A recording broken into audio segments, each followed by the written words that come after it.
A medicina no cangaço parte 5. Filho, nos leva a concluir que Lampião era funcionalmente cego do olho direito. O olho direito apresenta um leucoma, atingindo toda a córnea. Rocha, 1998. Segundo o relato do oftalmologista alagoano Dr. Neves Pinto, na edição de 5 de agosto de 1938, a lesão era irreversível, leucoma aderente central, na maioria das vezes consequente de úlceras perfuradas de córnea, e em vista da extensão das lesões, poderia assegurar que o caso era incurável. Refere ainda a um cristalino luxado no olho esquerdo, devido provavelmente aos violentos traumatismos sofridos pela cabeça de Lampião. Segundo Dona Mocinha, Virgulino já possuía baixa da acuidade visual, mesmo antes de entrar no cangaço, assim como outros membros da família. Sendo as afecções da córnea endêmicas no Nordeste brasileiro, não se pode afastar a possibilidade de uma etiologia infecciosa como sarampo, tracoma como causa do leucoma, fotofobia e lacrimejamento. Araújo e Fernandes, 2005.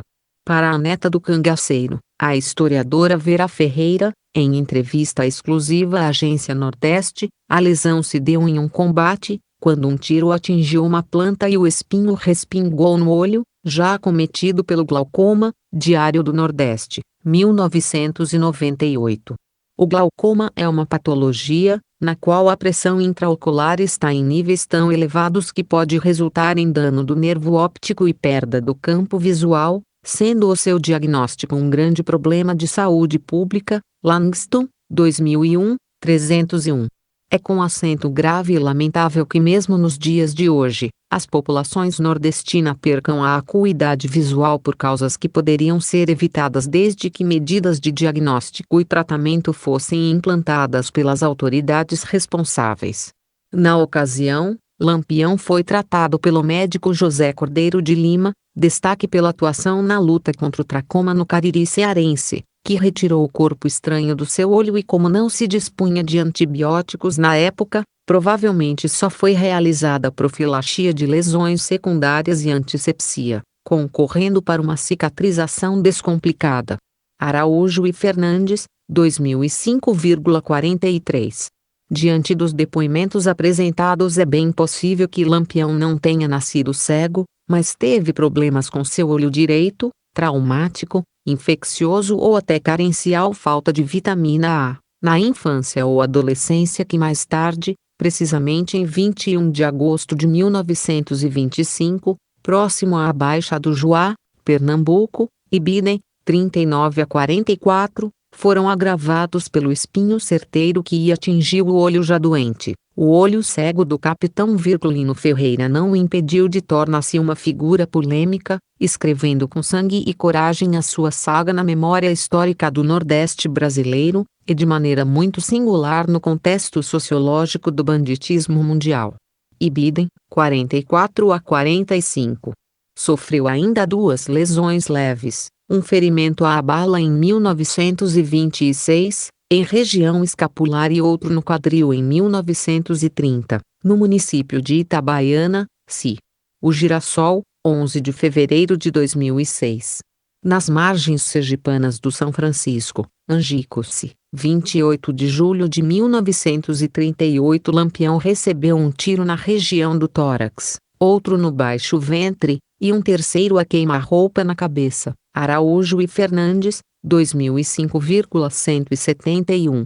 O projétil de arma de fogo que atingiu o crânio fraturou o mandibular, o frontal, o temporal e parietal direitos, levando-lhe à morte. Rocha, 1942, 48 a 49.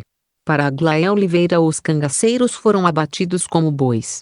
A matança dos 11 bandidos mostrava como era primitiva a vingança das autoridades contra as atrocidades cometidas pelos cangaceiros. As cabeças decepadas e insepultas passariam por um dos espetáculos mais tenebrosos vivenciado pela população brasileira. Acrescenta a autora, é inacreditável que, à semelhança de modernos jíbaros, o Brasil ostente mais essa singularidade. País exibidor de crânios humanos, aos quais os filhos dos exibidos assistem como espectadores. Oliveira, 1970, 377.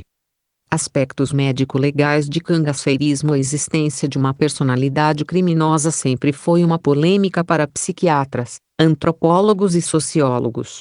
A discussão que sempre existiu sobre a conduta humana se dá entre dois argumentos causais. Existiria um determinismo criminoso, galgado na constituição biológica, social e vivencial que levaria a pessoa a agir dessa ou daquela forma, ou haveria o livre-arbítrio, o qual implica na consequência e punibilidade dos atos.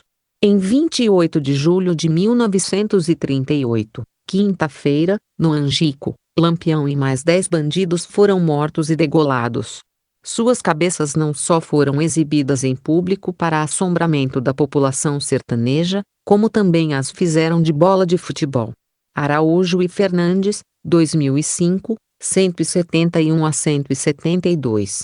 Maria Bonita foi ferida com 2 tiros, o primeiro nas costas e o segundo no abdômen, por José Panta de Godoy, Araújo, 1982, 99 a 110.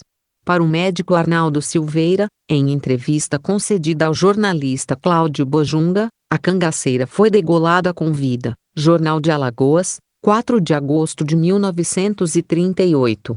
Segundo os escritores Antônio Amauri e Fernandes, é possível que Maria, além de viva, estivesse consciente, já que testemunhas do massacre relataram uma conversa entre a vítima já baleada e o cangaceiro Luiz Pedro Amauri Fernandes, 2005,173 a 174. A iniciativa de degolar os cangaceiros partiu do aspirante Ferreira de Melo. As cabeças foram salgadas e postas em latas de querosene, com aguardente e cal. Nos degraus capela nomeada ao Monumento de Santana do Ipanema foram exibidas pela primeira vez, como troféus, enfeitadas com belos adornos, cartucheiras e punhais. Em seguida seguiram para Maceió, sendo expostas na Praça Velha da Cadeia, onde verdadeira multidão disputava o melhor lugar para assistir à cena. Esse fato atesta que soldados e cangaceiros eram figuras praticamente indissociáveis, no que diz respeito às barbaridades praticadas no sertão nordestino. Oliveira, 1970, 370. Após o acontecimento esdrúxulo foi enviada então a um cientista para ser analisada. Era preciso descobrir o que havia ali, que teoria explicaria o comportamento muitas vezes bárbaro do rei das Caatingas e de seus seguidores. Caberia à ciência dizer a última palavra. Em 1838, para designar certas formas de loucura, Esquirol propôs o termo monomania homicida, uma desordem ética e moral que levava à prática de crimes. Balloni, revisto em 2002. A teoria da monomania homicida, apesar de não mais aceita, influenciou no surgimento da teoria da degenerescência, desenvolvida por Morel em 1857, através da qual se desenvolveram as mais variadas teorias biológicas, psicológicas, sociológicas e antropológicas sobre o crime, criminalidade e criminoso que hoje conhecemos. Onde a degenerescência se definia como desvio de um tipo primitivo perfeito e transmitido hereditariamente. Em 1870, v.